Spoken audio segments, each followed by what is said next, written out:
before I start talking about the crazy stuff, I want to kind of just talk about something that really caught my attention, and I truly loved it.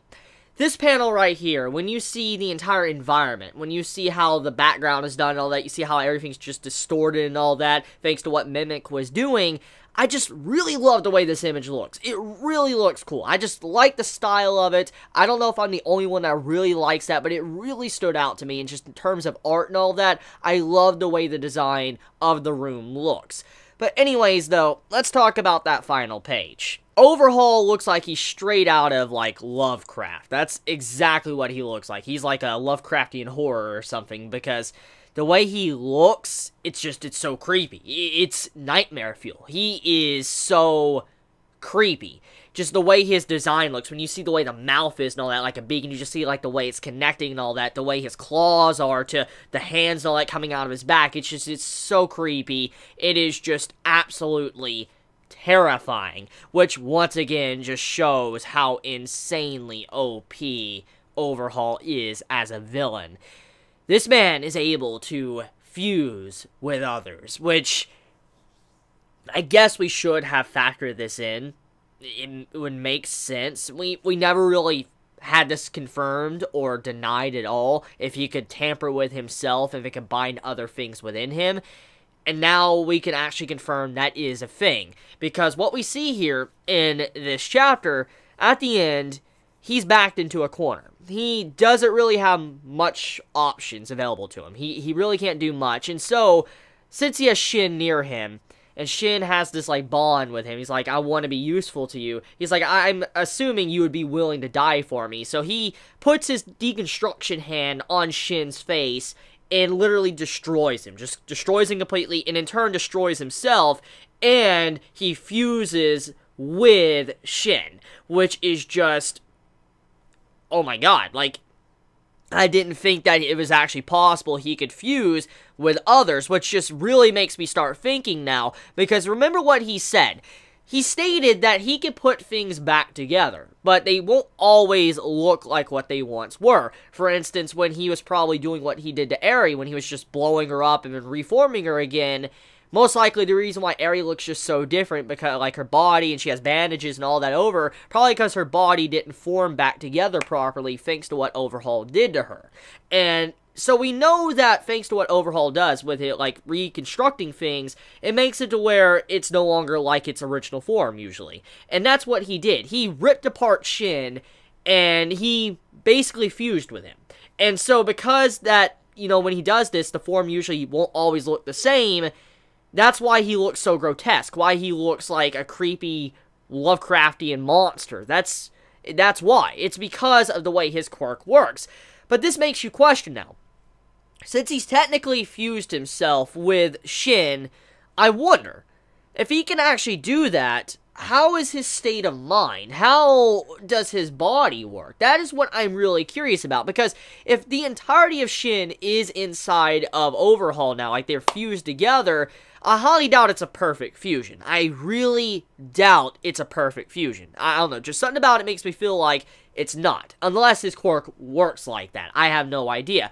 But if it's not a perfect fusion, I believe that there's probably going to be some issues here. That maybe Shin might be somewhat conscious or somewhat still alive. Because we know he has to still be alive in some form. For him to be refused back into Overhaul, we know for a fact that he has to be alive. He definitely has to be alive in some way. So that would mean that his conscious could still be there, just not in proper shape or whatever. And maybe there's like two minds in one body now working at once. I don't know. Or maybe just the way his body is, the way it's like now conjoined into one, maybe they each have control of their own separate body parts. Because, I mean, if there's two brains within one body, that would mean, like, you know, Chrono or Shin's, you know, arms, they would move and all of that, and, you know, Overhaul wouldn't probably be able to control it, unless, you know, everything's fused together completely, like nervous system or whatever. I don't know. I just, there has to be some repercussions to this because of this ability. I highly doubt it's a perfect fusion. There's just no way it is a perfect fusion for something like that. There has to be something really wrong, and it makes me wonder, how's the mental state of Overhaul? With him fusing together with someone, it makes me wonder, how's his mental state? Like, if the brains are combined into one or whatever, like they're attached to each other, it makes you wonder, like, who is in control right now? Is Shin the one controlling the body? Is it Overhaul controlling the body? That is what I'm very curious about. And then we also have to factor in the extra quirk. As we know, Shin has a quirk as well, and for this quirk to be in now Overhaul, it makes you wonder, can he access Shin's quirk as well? Does that mean that if Overhaul fuses with others, he can actually have multiple quirks? He could be at the level of, you know, all for one. He can have many quirks inside of himself, he looks like a grotesque monster. That could be what happens. Now, there could be a limit overall, because if there is a repercussion to his mind and all that because of being fused with someone else, then obviously he couldn't probably do this another time. If he did, he would just go completely psycho. He would not have any state of what he once was. He would no longer be himself at all. And what's to say he is even himself at this point because of what he did? It's still very creepy. But still, it's disturbing when you think about it and what this could represent for the future of Overhaul and his abilities he uses in combat. I mean, if he can fuse more people within him, oh my god, like, this man will become very powerful. Like, he will become insanely OP if he doesn't lose, like I said, state of mind. So anyways, besides that, let's talk about the very, very emotional moment, which really just, it choked me up. I'm not even gonna lie, when I was reading this chapter, it choked me up. And then when I read it again, I got even sadder, because I realized the message and the meaning of these panels, and it really hit me like a truck. When you see Izuku smashing him through the wall and all that, and everybody's coming in, they're coming in to help, you know, Togata against Overhaul, you get a brief look at, you know, Togata, seeing his state and what he currently is in, like his condition of his body. Take a quick glance at him, and you could see the man is emotionally drained, physically drained. He's barely standing. I mean, the way Horikoshi drew him, you could see that he just does not have much more that he could really give, unless it's just his life, because you could see he could barely stand. I mean, when Night Eye went over to him, you could see he kind of fell over. He barely had the energy to stand up. That is how drained he was. But on top of that, though, it's his eyes. It's the eyes that really get to you. I never would have thought that a character like Togata that had such a plain face, many were memeing and making fun of Togata when he was first introduced. I remember even kind of participating somewhat in that, because his face was very plain, and it reminded a lot of us of Vault Boy from, you know, Fallout, and other characters too that, you know, had been around longer than Fallout. Many were memeing about this character because of the way his face was. It seemed like the face was just very funny, or it couldn't probably express a lot of emotions, like, you know, really sad emotions like a normal face would. But that does not necessarily seem to be the case. Someone with such a plain face was able to just show so many emotions in this chapter, and I think this could only have been done thanks to Horikoshi's beautiful artwork. If he has not been really just training his artwork skills and becoming better and better throughout the year or two he's been doing Boku no Hero Academia, it wouldn't have looked as good as it did in this chapter. And you can see that Horikoshi's art is just really 10 out of 10 quality throughout this chapter. But let's get back into, you know, Togata's facial expression. So when they're busting in through the wall, you see this man's face, and you just see the way his eyes look. His eyes, and the way just his mouth is, just his entire face. You could see he's broken. He's really, really broken. Emotionally drained, physically drained, can't stand up, and the man realizes that he's basically lost everything that he's worked so hard for. And even after all of that, though, he still stood tall, and he even uttered, before he just couldn't really stand anymore, "She's be in space hind me," which shows that he could barely speak as well. And that was just so sad, because it emphasizes how far he went for her to protect her and not allow her to come to any harm whatsoever. Then, this is what really put the final nail in the coffin and made me really sad. Night Eye.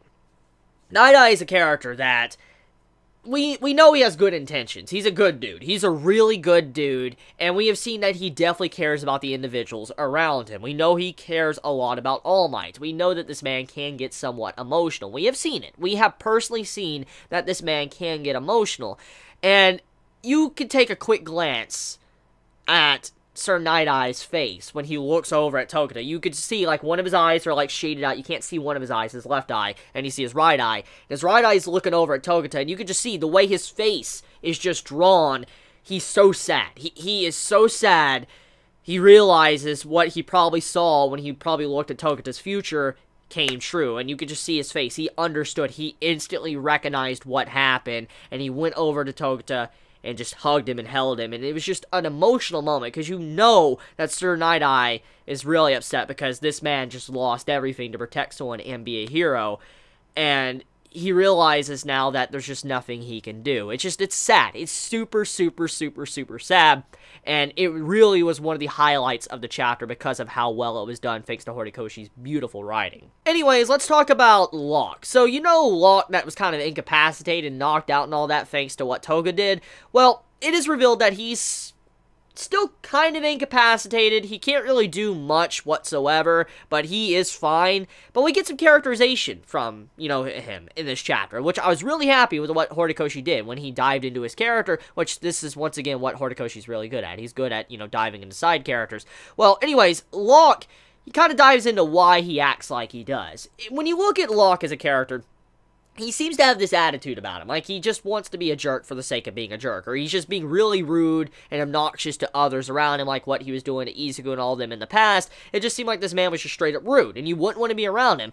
But from what we get from his mind, like his psyche, we found out that he isn't being rude for the sake of just being rude. He doesn't want to just pick on him because for the sake of it.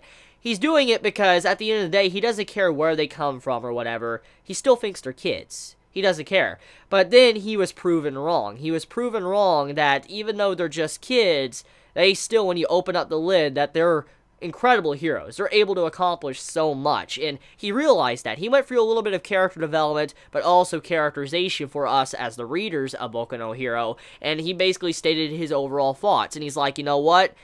Go do it. I'm giving you, you know, that support and all that. I'm not going to be rude to you. Go out there and get things done. Be a hero. Be a hero, Izuku. That was just a great moment to show what type of character he is and what he's been doing throughout this arc. So, nice stuff. I really like that little segment of the chapter.